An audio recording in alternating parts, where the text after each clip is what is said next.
Morning, everybody. Thank you for joining us. We'll begin with chapter 22, verse 41. Chapter 22, verse 41.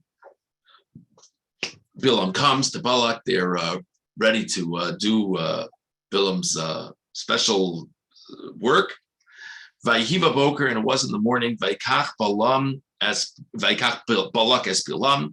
Balak took Bilam. Vayaleu bamos Baal, and he brought him up to the heights associated with the Avodah Zarah of Baal.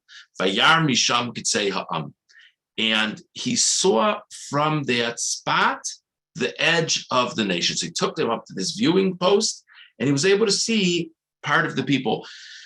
This is a recurring issue in the story with Balak and Bilam. Once he gets to start cursing, there's this thing about him seeing them. He needs to see them. What's that about? Why does he need to see them? When I curse people, I do it without seeing them. Okay, so Ramban on Mem Aleph. Vayaleu bamos Baal, vayar misham kitzei ha'am. Hayamalo so b'makom asher yirenu. Balak brought Bilam up to a high point that he could see the people. Kadesh yiskaven elav biklolaso, so that he has appropriate focus towards them in his cursing of them. Velosi pareg nafshomehan, and he shouldn't lose his sort of like emotional focus on them. Ki ela mikochos hanefesh lios davka be'isariya. This is part of sort of the human makeup, that when we look at someone or something, we're connected to them in a different type of way. Okay, he brings down a Gemara, skipping a line or two. Vihikida kasov. By the way, just to give a sense for a second, I think it's common. I think this is part of the whole issue, part of the greatness of Zoom and etc. I don't know about any of you. I could speak to someone on the phone. You have a certain level of connection. Let's say it's a person I haven't met before, but if I'm speaking to them in person and I see them, it's different. It's just different. And it's fascinating, not only how sight affects our intellect and processing, but it seems to impact some kind of emotion within us. Picture is worth 1,000 words. Again, has more than just conveying of data. We have a different feel for the situation if we see it.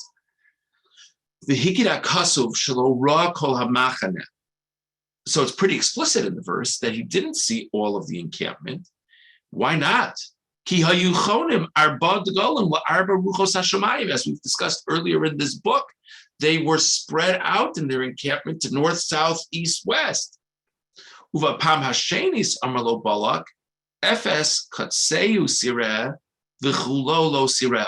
the next tribe, Balak says to him, okay, I'm going to have you set up to see some of them, but not all of them. So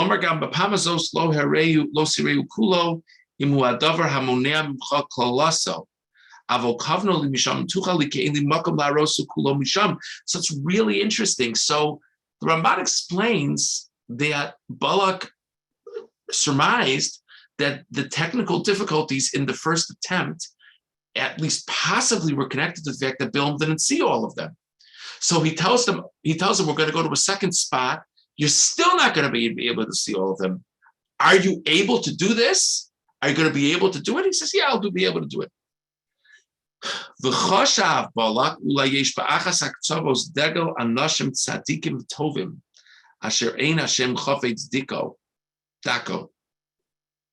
So what does it matter if he sees all of them or part of them?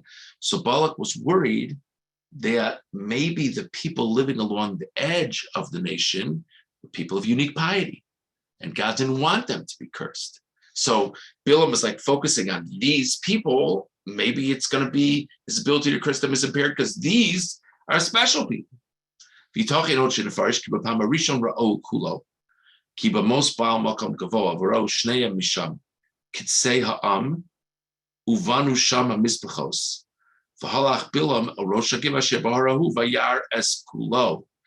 very interesting. So the Ramban says it could very well be that what actually happened is they went up to this place, they saw a segment of the nation, they did the altars and the offerings, and then if you look at the end of verse 3, Bilam says to Balak, okay, stay here with the offerings. And then he goes off.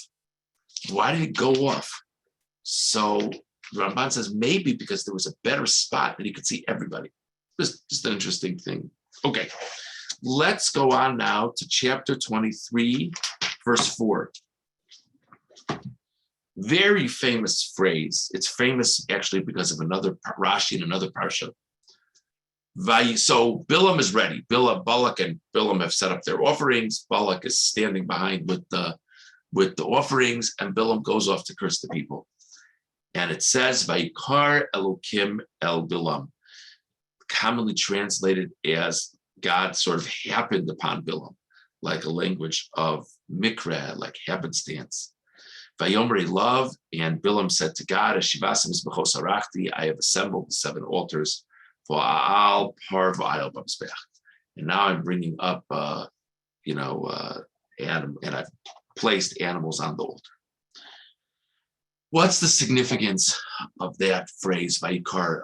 I just want people might be tickling the back of people's minds. There's this famous thing at the beginning of Sefer Vayikra. Rashi says a famous thing that the Aleph in Vayikra is small. Vayikra means God called to Moshe, which is a language of affection.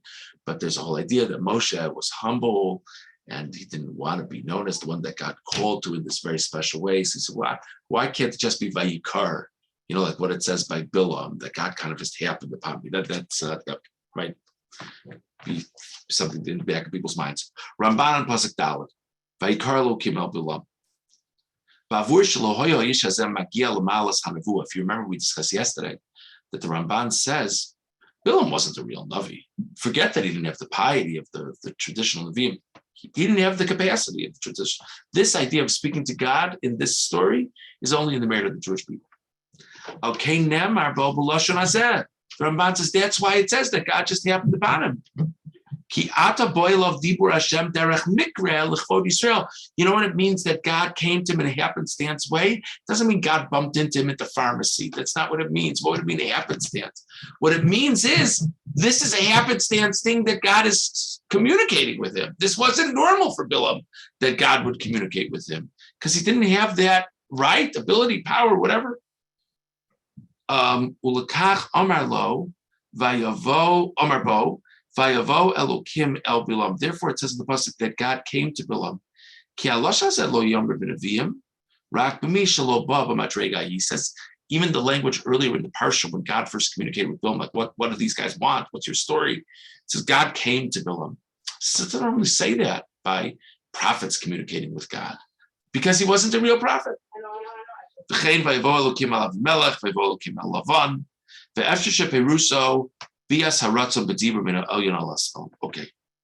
so that's the first Ramban. Second Ramban on the pasuk. V'tam vayikar Elokim ha'Bilam vayomer elav. Ki kasher kar levilam kamikra mashiyikru la'anshi ruach hakodesh b'yispodedam. Shechalaf ruach al panav tisamer saras psaro pachad ru'u ra'ada v'rov atzmosav hifchid v'hodo nefach alav l'mashchis v'unofel al panav artsa az amar shivasim isbechos arachti.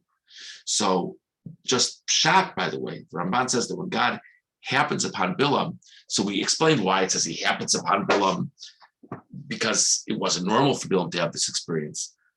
But what does it mean anyway? So I get it. It's not common.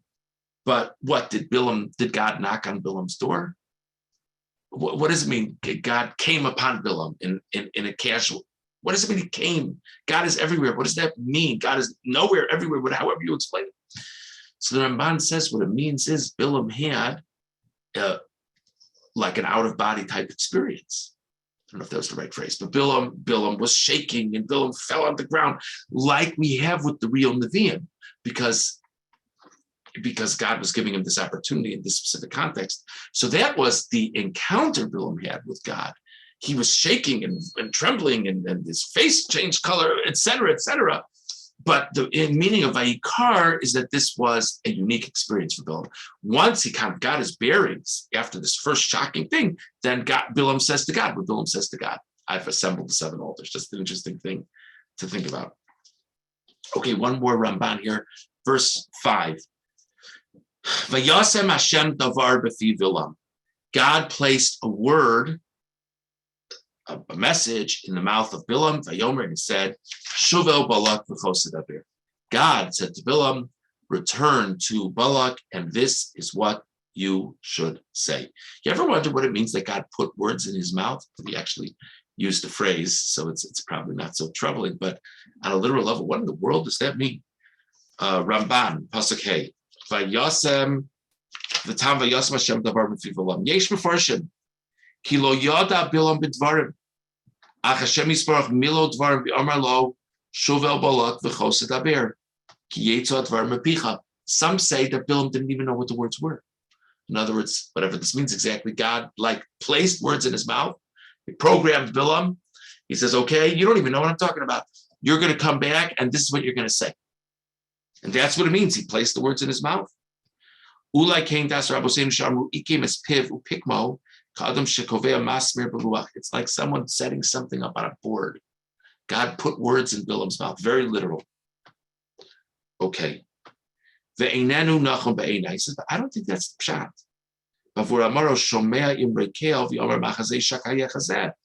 Bilam refers to himself in his prophetic moments as the one who hears the statements of God and sees the image of God, which sounds like he has processed the words that God has said to him. Ramban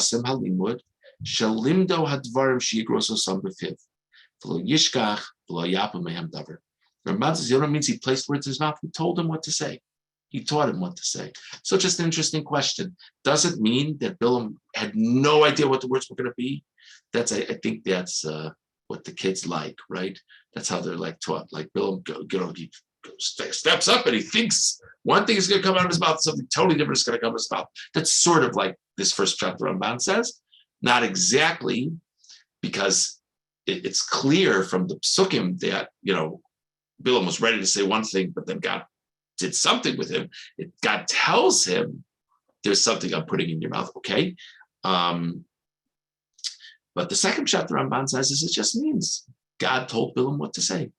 So we discussed this morning the significance of Bilam seeing the Jewish people. We discussed the significance of the language that God happens upon Bilam.